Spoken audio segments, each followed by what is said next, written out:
Everyone, खमागणी Ram Ram. मैं मनोज कुमार, एक बार फिर से स्वागत है आप सभी का धाकड़ गेम अकेडमी की ओर से। तो पहले बच्चों, आज की क्लास में हमारा नेक्स्ट इंटरमीडिएट, जी हाँ, कार्बिन के बारे में हम डिस्कस करने वाले हैं।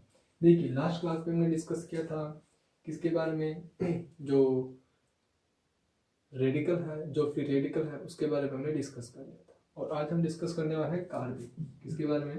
कार्बिन। देखिए, सपोज कोई एक रिएक्शन है हमारे पास CHCl3, इसका नाम सुना है आप लोगों ने? CHCl3, इसका नाम है क्लोरोफॉर्म। क्या है? क्लोरोफॉर्म। देखिए, यह है हमारा क्लोरोफॉर्म, हाइड्रोजन, क्लोरीन, क्लोरीन और क्लोरीन। इसकी रिएक्शन अगर हम करवाते हैं एलडीए, एलडीए मतलब कोई एक base, LDA is a base, और बेस क्या चाहेगा? प्रोटॉन। अगर स्पीसीज में हमारे पास क्या प्रोटॉन हो, सबस्ट्रेट के पास प्रोटॉन हो, तो क्या करेगा? वो प्रोटॉन को एब्स्ट्रैक्ट करेगा। देखिए, क्योंकि हमारे पास ये क्या है? एक प्रोटॉन है। Carbon is the more electronegative than किसके? हाइड्रोजन से। तो देखिए, यहाँ पर क्या बनेगा? क्लोरीन, क्लोरीन और क्लोरीन, साथ में क्या है? Negative charge. देखिए, यहाँ पर नेगेटिव चार्ज क्या स्टेबल है?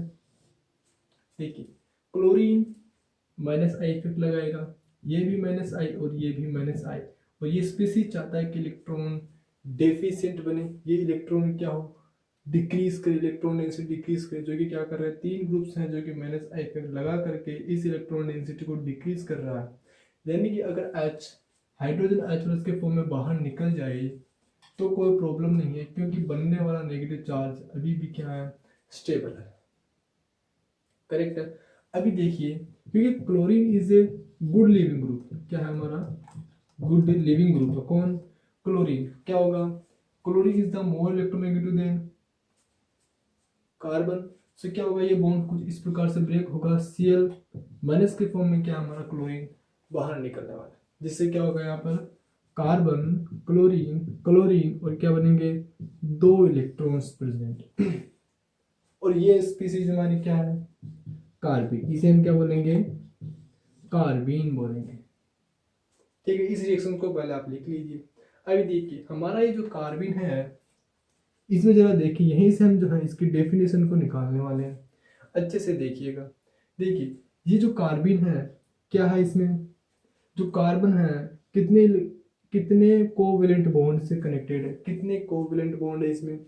दो कोवेलेंट बॉन्ड है। यानी कि ये स्पीसीज हमारी क्या है? बाइवेलेंट है, जिसे हम डाइवेलेंट भी बोल सकते हैं, कोई प्रॉब्लम नहीं है। क्या है ये हमारी स्पीसीज? Bivalent, right.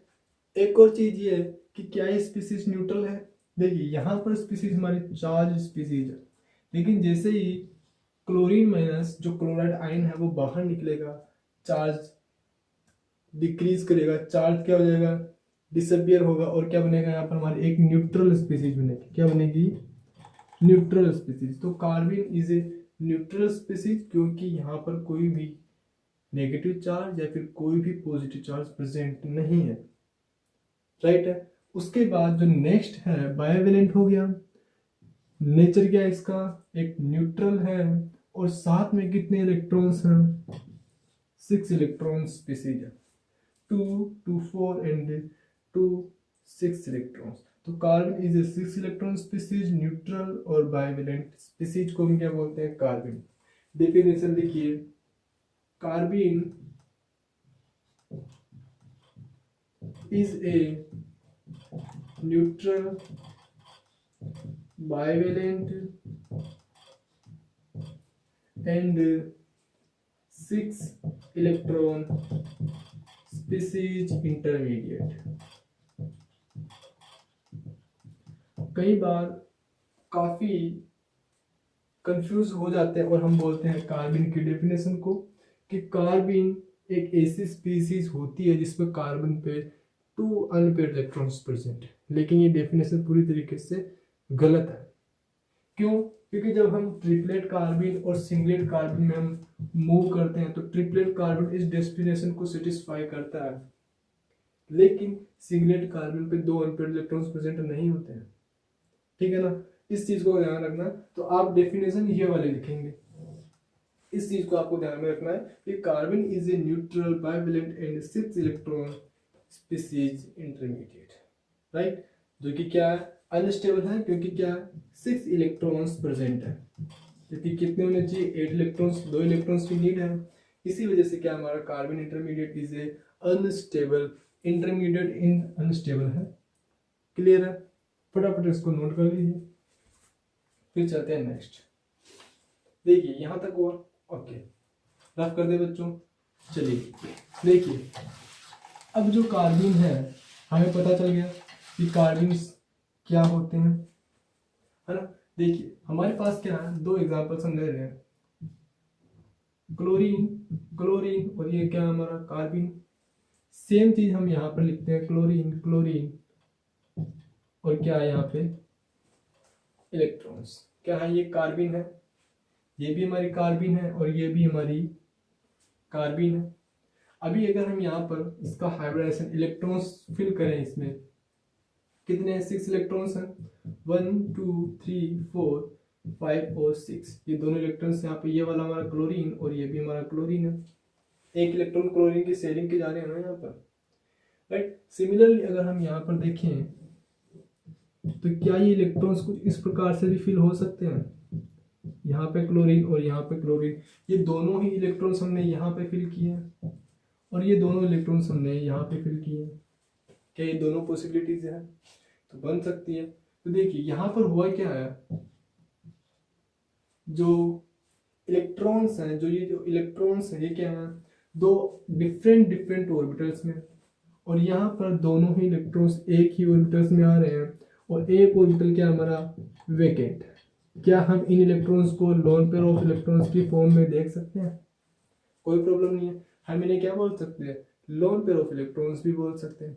अब देखिए यहाँ का अगर हम स्पिन मल्टीप्लिसिटी निकाले, क्या निकाले, स्पिन मल्टीप्लिसिटी कैसे निकालते हैं, 2s + 1, है ना, 2s + 1 से हम क्या निकालेंगे, स्पिन मल्टीप्लिसिटी निकालेंगे। देखिए कोई भी अगर इलेक्ट्रॉन है उसकी स्पिन कितनी होती है, हाफ, या फिर क्या होगी, -½ राइट, स्पिन कितनी है, हाफ या फिर -½ यहाँ देखिए हाफ है और हाफ है, यानी कि कितनी होगी स्पिन, 1, यानी कि 2 × 1 + 1 क्या हुआ, 3। स्पिन मल्टीप्लिसिटी कितनी है बच्चों, 3। अगर हम यहाँ निकालें स्पिन मल्टीप्लिसिटी 2s + 1 कितनी है, हाफ ये है और ये -½ है, कैंसिल हो गए ना, कैंसिल, हाफ और -½ कैंसिल है, तो क्या होगा यहाँ पर स्पिन 0 और 2 × 0 + 1 क्या हुआ 1, तो यहाँ पर स्पिन 1 है और यहाँ पर स्पिन 3 है। और इसी विशेष पे इस वाली कार्बिन में जहाँ पर स्पिन मल्टीप्लिसिटी 3 आती है, उस कार्बिन को हम क्या बोलेंगे, ट्रिपलेट कार्बिन, ट्रिपलेट कार्बिन, क्लियर है। और जिस भी कार्बिन में स्पिन मल्टीप्लिसिटी 1 होगी उसे हम क्या बोलेंगे, सिंगलेट कार्बिन। तो ट्रिपलेट कार्बिन क्या है और सिंगलेट कार्बिन में कुछ समझ आया कि ट्रिपलेट कार्बिन वो होती है जिसमें स्पिन मल्टीप्लिसिटी 3 हो, और सिंगलेट कार्बिन वो होती है जिसमें स्पिन मल्टीप्लिसिटी 1 हो। तो स्पिन मल्टीप्लिसिटी के बेसिस पे कार्बिन को दो पार्ट्स में डिफरेंशिएट किया गया है, ट्रिपलेट कार्बिन और सिंगलेट कार्बिन। यहाँ तक का कुछ क्लियर हुआ अच्छे से, फिर चले आगे। चलिए जी, बहुत अच्छी बात है अगर आपको क्लियर है ये सब। तो देखिए काफ़ी आसानी से इनको कवर कर सकते हैं अपन, बस थोड़ा सा आपको फोकस करना है कि क्या चीज़ें किस तरीके से अपने को यहाँ पर घुमानी है चीज़ों को, ठीक है ना। देखिए 2 कार्बिन हमने देखी, ट्रिपलेट कार्बिन, ट्रिपलेट और सिंगलेट, राइट। 2 टाइप की कार्बिन हमने यहाँ पर कवर की है, ट्रिपलेट और सिंगलेट। जो ट्रिपलेट कार्बिन है उसमें हमारे पास ऑर्बिटल्स में इलेक्ट्रॉन्स कुछ इस प्रकार से फिल्ड होते हैं, और यहाँ पर इलेक्ट्रॉन्स कुछ इस प्रकार से जो है फिल्ड होते हैं। एक इलेक्ट्रॉन क्या होता है, एक जो ऑर्बिटल है वो क्या होता है यहाँ पर वेकेंट होता है, किसमें, सिंगलेट कार्बिन में। यहाँ स्पिन मल्टीप्लिसिटी 3 होती है और यहाँ पे स्पिन मल्टीप्लिसिटी 1 होती है। क्लियर है यहाँ तक का। चलिए फिर आगे। अभी देखिए होता क्या है, यहाँ पर कितने इलेक्ट्रॉन्स हैं, 2 इलेक्ट्रॉन्स हैं जो कि डिफरेंट डिफरेंट ऑर्बिटल्स में हैं, और यहाँ पर जो 2 इलेक्ट्रॉन्स है वो क्या है, एक ही ऑर्बिटल्स में प्रेजेंट है। यानी कि अगर हम इसकी स्ट्रक्चर बनाएं, ये वाली स्ट्रक्चर बनाएं, इसकी अगर हम स्ट्रक्चर देखें तो क्या होगी, कार्बन, क्लोरीन, या फिर अगर हम देखें क्लोरीन के प्लेस पे हाइड्रोजन ले लेते हैं, क्या ले लेते हैं बच्चों, हाइड्रोजन। देखिए एक ऑर्बिटल यहाँ पर है, एक ऑर्बिटल यहाँ है, एक इलेक्ट्रॉन यहाँ, एक इलेक्ट्रॉन यहाँ पे, और हाइड्रोजन एंड हाइड्रोजन। क्योंकि जो 2 अनपेयर्ड इलेक्ट्रॉन्स हैं, ये क्या हमारे अनपेयर्ड इलेक्ट्रॉन्स, और अनपेयर्ड इलेक्ट्रॉन्स को हम हाइब्रिडाइजेशन में काउंट नहीं करते हैं। लोन पेयर ऑफ इलेक्ट्रॉन्स को भी count in hybridisation, but unpaired electrons को can't be count in hybridisation. Clear है यहाँ तक का? अभी देखिए, क्योंकि ये अनहाइब्रिडाइज्ड ऑर्बिटल्स हैं, तो यहाँ पर हाइब्रिडाइजेशन क्या होगा, sp हाइब्रिडाइजेशन होगा किसमें, ट्रिपलेट कार्बन में हमारा हाइब्रिडाइजेशन क्या होगा, sp हाइब्रिडाइजेशन होगा। यहाँ अगर हम देखें कार्बन, हाइड्रोजन, हाइड्रोजन एक वेकेंट ऑर्बिटल है, साथ में ये loan pair of electrons present है, और लोन पेयर ऑफ इलेक्ट्रॉन्स को भी काउंट इन हाइब्रिडाइजेशन, किसमें, हाइब्रिडाइजेशन में हम काउंट करेंगे। और जब हाइब्रिडाइजेशन में काउंट करेंगे तो फिर कार्बन का हाइब्रिडाइजेशन क्या होगा हमारा, sp3 hybridization, sorry not sp3, sp2 hybridization. That means हमारा जो इसका ज्योमेट्री है वो क्या हो गया बच्चों, प्लेनर, और शेप क्या हुआ, और शेप क्या हुआ यहाँ पर, बेंट शेप, क्या हुआ बच्चों, बेंट शेप। साथ में यहाँ जो एंगल है लिख लीजिएगा, एंगल कितना है, 120 डिग्री का एंगल है, बट एग्जैक्टली 120 डिग्री का एंगल यहाँ पर नहीं होता है बेंट शेप में। ओके, यहाँ पर एंगल जो कितना है, 120 डिग्री का है। जो शेप अगर हम देखते हैं, जो बेंट शेप हम कवर करेंगे, जो कुछ इस प्रकार से कार्बन, हाइड्रोजन, हाइड्रोजन, और यहाँ पर लोन पेयर ऑफ इलेक्ट्रॉन्स, तो यहाँ का जो एंगल है बच्चों कितना होता है, 103 डिग्री। इसको मेंशन कर लेना अपनी नोटबुक में, यहाँ एंगल कितना होता है बेंट शेप में, 103 का एंगल होता है। जैसे कि हम ऑक्सीजन में देखते हैं, वाटर में कुछ इस प्रकार से, तो यहाँ का एंगल कितना होता था, 104, राइट। इसी प्रकार से यहाँ पे कितना एंगल है, 103 का क्या है बच्चों, एंगल है। ठीक है, अच्छा एक चीज यहाँ पर देखिए, लीनियर है शेप, क्या ज्योमेट्री क्या बच्चों इसकी, लीनियर, राइट। एक चीज और नोटिस करने वाली बात यह है कि ये अनपेयर्ड इलेक्ट्रॉन्स और बॉन्ड पेयर्स में क्या होगा, रिपल्सन होगा। इस इलेक्ट्रॉन में और इस इलेक्ट्रॉन में क्या होगा, रिपल्सन होगा, और यहाँ पर भी क्या होगा, रिपल्सन होगा। लेकिन इतना ज्यादा क्या होगा, इसको रिपेल नहीं कर पाएंगे। जो इलेक्ट्रॉन्स हैं और बॉन्ड पेयर ऑफ इलेक्ट्रॉन्स, इनके बीच में इतना ज्यादा रिपल्सन नहीं हो पाएगा, जिसकी वजह से इसका जो शेप है वो क्या होगा, बेंट शेप ही होगा। लेकिन एंगल जो है बच्चों, इसका जो एंगल है वो 103 ना होकर के कितना रहेगा, 136 डिग्री। यानी कि यहाँ पर जो बॉन्ड एंगल है वो कितना है, 136 है, और यहाँ पर एंगल कितना है, 103 है। यानी यहाँ एंगल कम होगा और यहाँ एंगल ज्यादा होगा। ट्रिपलेट कार्बन में एंगल ज्यादा होता है। क्लियर है? और एंगल के बेसिस पे हम आइडेंटिफाई करते हैं कि कौन सा हमारा सिंगलेट कार्बन है और कौन सा हमारा ट्रिपलेट कार्बन।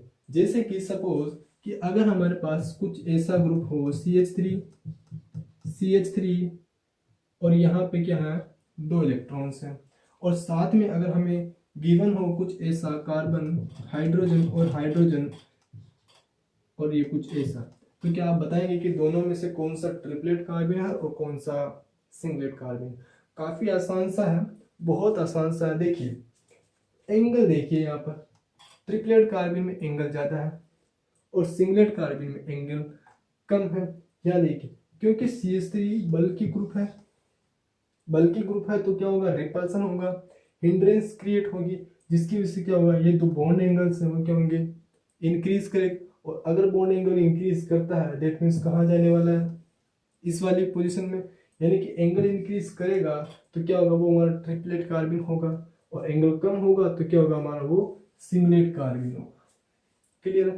तो ऐसे कार्बन जिसमें कार्बन से क्या हो, बल्कि ग्रुप कनेक्टेड हो, क्या हो, बल्कि ग्रुप, क्या हो बच्चों, अगर किसी कार्बन में कार्बन से क्या हो, बल्कि ग्रुप कनेक्टेड हो, तो वो हमारी क्या होगी, ट्रिपलेट कार्बन ही होगी। समझ जाइए उसको, ठीक है ना। चलिए फिर आगे, यहाँ तक कोई कंफ्यूजन है नहीं है, अच्छे से क्लियर है तो बहुत अच्छी बात है। चलिए फिर आगे फटाफट इसको नोट कीजिए, फिर रफ करते हैं। क्लियर, देखिए अभी क्या है, यहां तक का रफ कर देते हैं। अभी देखिए जो ट्रिपलेट कार्बन है, जो हमारी ट्रिपलेट कार्बन है और जो सिंगलेट कार्बन है हमारी, इनमें क्या है 1 2 3 4 1 2। यहाँ देखिए क्या है, क्लोरीन है, क्लोरीन है। देखिए क्या है, दो अनपेयर्ड इलेक्ट्रॉन्स हैं। क्या है बच्चों, अनपेयर्ड इलेक्ट्रॉन्स, और अनपेयर्ड इलेक्ट्रॉन्स प्रेजेंट है, दैट मींस मैग्नेटिक कैरेक्टर क्या होगा बच्चों, पैरामैग्नेटिक। क्या होगा, पैरा मैग्नेटिक। और पैरामैग्नेटिक दैट मींस क्या हमारा ESR या फिर EPR एक्टिव होगा। अरे हाँ या ना, बिल्कुल। लेकिन हमारे यहाँ पे क्या, दो कोई भी एक भी अनपेयर्ड इलेक्ट्रॉन्स प्रेजेंट नहीं है। और अगर अनपेयर्ड इलेक्ट्रॉन्स एब्सेंट हो, यानी कि सारे के सारे पेयर्ड इलेक्ट्रॉन्स प्रेजेंट हो, देन उसका नेचर क्या होगा बच्चों, डायमैग्नेटिक। डायमैग्नेटिक दैट मींस क्या है हमारा वो स्पीसीज ESR या फिर EPR इनएक्टिव। क्या है बच्चों, इनएक्टिव। क्या, ESR या फिर EPR इनएक्टिव क्या होने वाली है, हमारी वो स्पीसीज होने वाली है। क्लियर है यहाँ तक का, अच्छे से नोट कर लीजिए फटाफट से। फिर चलते हैं नेक्स्ट पे। देखिए अगर आपसे ये पूछा जाता है कि सिंगलेट कार्बन और अच्छा पहले इसको देख लीजिए कि देखिए हमारा जो ट्रिपलेट कार्बन है और जो सिंगलेट कार्बन है, सिंगलेट कार्बन में देखिए एक वेकेंट ऑर्बिटल है, इलेक्ट्रॉन डेफिशिएंट स्पीसीज है। ये भी हमारे क्या है बच्चों, इलेक्ट्रॉन डेफिशिएंट स्पीसीज। सिमिलरली ये भी क्या हमारे इलेक्ट्रॉन डेफिशिएंट स्पीसीज, राइट। अच्छा क्या ये एज इलेक्ट्रोफाइल एक्ट कर सकती है, क्योंकि इलेक्ट्रॉन डेफिशिएंट है तो क्या कर सकती है, एज इलेक्ट्रोफाइल एक्ट कर सकती है, क्योंकि ये क्या इलेक्ट्रॉन डेफिशिएंट स्पीसीज है। तो can act as electrophile, can act as a electrophile. ये भी क्या है बच्चों, एक्ट एज ए इलेक्ट्रोफाइल। ठीक है, कॉमनली ये दोनों स्पीसीज क्या होती है, इलेक्ट्रोफाइल की तरह एक्ट कर सकती है। क्लियर है। लेकिन देखिए हमारे यहाँ पर क्या है बच्चों, लोन पेयर ऑफ इलेक्ट्रॉन्स है, राइट। क्या है, लोन पेयर ऑफ इलेक्ट्रॉन्स है। हमने देखा था जब हमने न्यूक्लियोफाइल्स पढ़े थे तो वहां पर कौन कौन सी स्पीसीज थी जो कि एज ए न्यूक्लियोफाइल एक्ट कर सकती थी, जिसपे क्या हो, loan pair of electrons present हो, जिसपे क्या हो, नेगेटिव चार्ज प्रेजेंट हो, या फिर कोई सिग्मा बॉन्ड को डोनेट करे या फिर पाई बॉन्ड को अगर डोनेट करे, तो एज ए स्पीसीज क्या होती थी, न्यूक्लियोफाइल की तरह एक्ट करती थी। क्या यहाँ पर हमारा जो सिंगलेट कार्बन है उनमें से कोई एक कंडीशंस को फॉलो करता है, बिल्कुल करता है, क्योंकि हमारे सिंगलेट कार्बन के पास क्या है, लोन पेयर ऑफ इलेक्ट्रॉन्स है, तो ये क्या कर सकता है, इलेक्ट्रोफाइल को अपने lone pair of electrons donate कर सकता है। That means it can act as a nucleophile, right. तो ये स्पीसीज हमारी एज ए न्यूक्लियोफाइल भी एक्ट कर सकती है। कौन, सिंगलेट कार्बन। तो इंपॉर्टेंट है कि सिंगलेट कार्बन इलेक्ट्रोफाइल और न्यूट्रोफाइल दोनों ही तरीके से क्या है, रिएक्ट कर सकती है। क्लियर है यहाँ तक अच्छे से। चलिए क्या ये स्पीसीज हमारी न्यूक्लियोफाइल की तरह एक्ट करेगी। देखिए न्यूक्लियोफाइल में क्या, loan pair of electrons donate करना चाहिए, नहीं है यहाँ पर लोन पेयर ऑफ इलेक्ट्रॉन्स, तो डोनेट नहीं कर पाएगा। क्या यहाँ पर नेगेटिव चार्ज है, वो भी नहीं है, और इन दोनों का तो सवाल ही नहीं है। यानी कि हमारी ये स्पीसीज क्या है, एज ए न्यूक्लियोफाइल एक्ट नहीं कर सकती है, न्यूक्लियोफाइल की तरह ये एक्ट नहीं कर सकती, क्योंकि इसमें दोनों ही इलेक्ट्रॉन्स क्या है, डिफरेंट डिफरेंट ऑर्बिटल्स में प्रेजेंट है। इसी वजह से क्या ये ट्रिपलेट कार्बन हमारे न्यूक्लियोफाइल की तरह एक्ट नहीं कर सकते। तो क्वेश्चन बन सकता है यहाँ से कि कौन सी कार्बन है जो कि एज ए न्यूक्लियोफाइल एक्ट कर सकती है। क्लियर है यहाँ तक का अच्छे से? अरे हाँ या ना बोल। चलिए फिर अभी देखिए एक और चीज इंपॉर्टेंट ये है बच्चों कि ट्रिपलेट कार्बन, जो ट्रिपलेट कार्बन है, ट्रिपलेट कार्बन और सिंगलेट कार्बन में से ज्यादा स्टेबल कौन है? Triplet carbon is the more stable then singlet carbon. ऐसा क्यों? Singlet carbon is the more reactive. क्या ये मोर रिएक्टिव? रीजन समझते हैं अभी फटाफट से। पहले इसे लिख लीजिए कि ट्रिपलेट कार्बन ज्यादा स्टेबल है और सिंगलेट कार्बन कम स्टेबल है। मोर रिएक्टिव कार्बन है हमारी सिंगलेट कार्बन।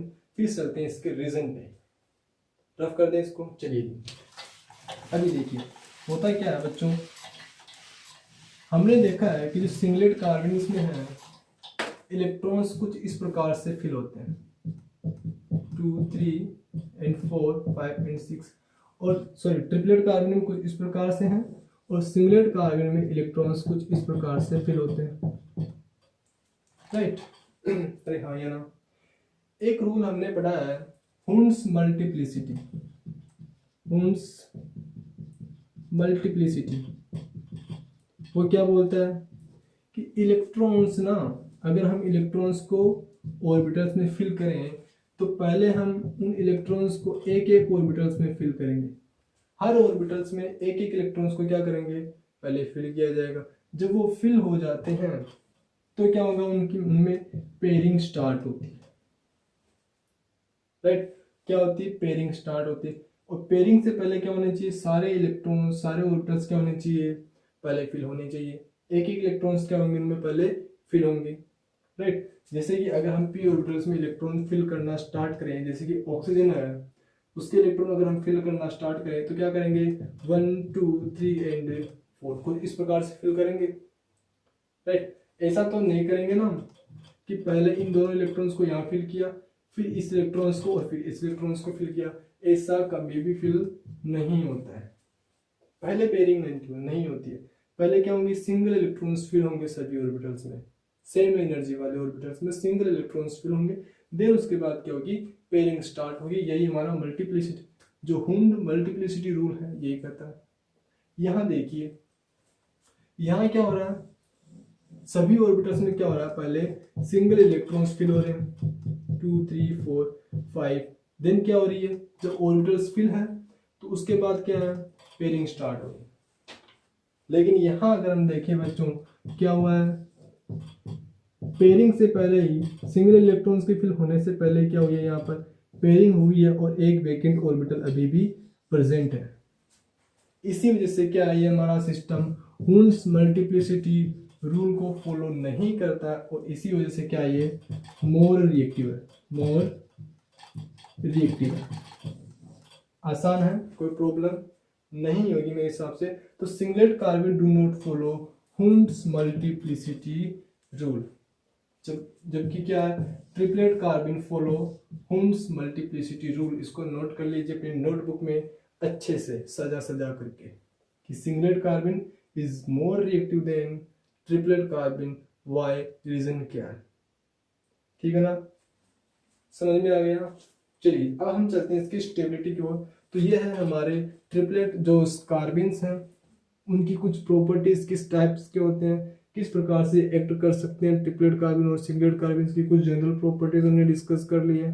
और अब हम डिस्कस करने वाले इसकी स्टेबिलिटी के बारे में कि कार्बन्स को किस प्रकार से स्टेबिलिटी मिलती है। रब करते हैं इसको। समझ में आ गया?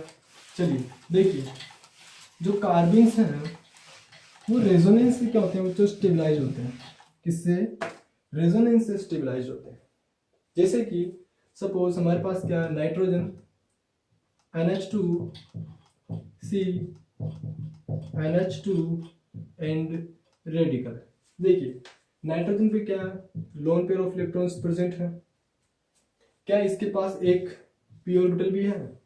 इलेक्ट्रॉन डेफिशिएंट है, 2 इलेक्ट्रॉन्स की नीड है। तो क्या कर सकता है? ये एज ए इलेक्ट्रोफाइल एक्ट कर सकता है, क्योंकि ट्रिपलेट कार्बिन हो या फिर सिंगलेट कार्बिन हो, दोनों ही एज इलेक्ट्रोफाइल एक्ट कर सकते हैं, क्योंकि दोनों ही क्या इलेक्ट्रॉन डेफिशिएंट है।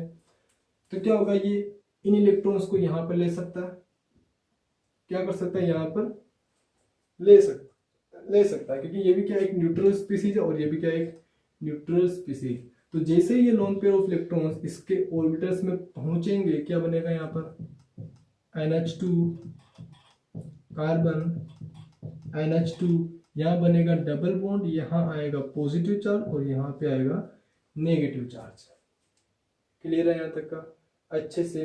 उसके बाद क्या होगा, इधर भी loan pair of electrons present है, ये यहाँ जाएंगे और ये यहाँ पर आएंगे, क्या बनेगा वापस से NH2 C double bond NH2 plus. तो क्या बन रही है बच्चों यहाँ पर, और यहाँ पे नेगेटिव चार्ज। क्या बना है यहाँ पर, एक रेजोनेटिक स्ट्रक्चर्स बनी है, क्या बनी है, कार्बन NH2 और यहाँ से इस प्रकार से क्या बचा है, ये हमारा रेजोनेटिक हाइब्रिड। क्या है ये, रेजोनेटिक हाइब्रिड। क्लियर है यहाँ तक का।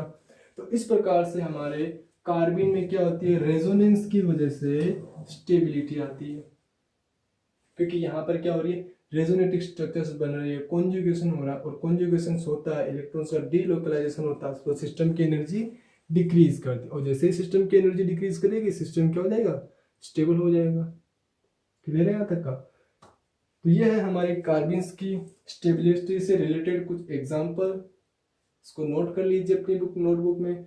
और आज का लेक्चर खत्म होता है यहीं पर, जहाँ पर हमने कार्बिन्स की कुछ जनरल प्रॉपर्टीज, टाइप्स क्या होते हैं, और साथ में इसकी स्टेबिलिटी के बारे में, और कौन सा कार्बिन ज़्यादा स्टेबल है उसके बारे में हमने भी अच्छे से डिस्कस कर लिया। क्लियर है। तो मिलते हैं, आज के लेक्चर में इतना ही है, सफिशिएंट है। आई होप कि वीडियो ज़्यादा लेंथी ना हो, और मिलते हैं नेक्स्ट वीडियो में एक नए टॉपिक के साथ, एक नए इंटरमीडिएट के साथ। तब तक के लिए thank you so much for watching this video. और हाँ, जय किसान, जय भारत, वंदे मातरम।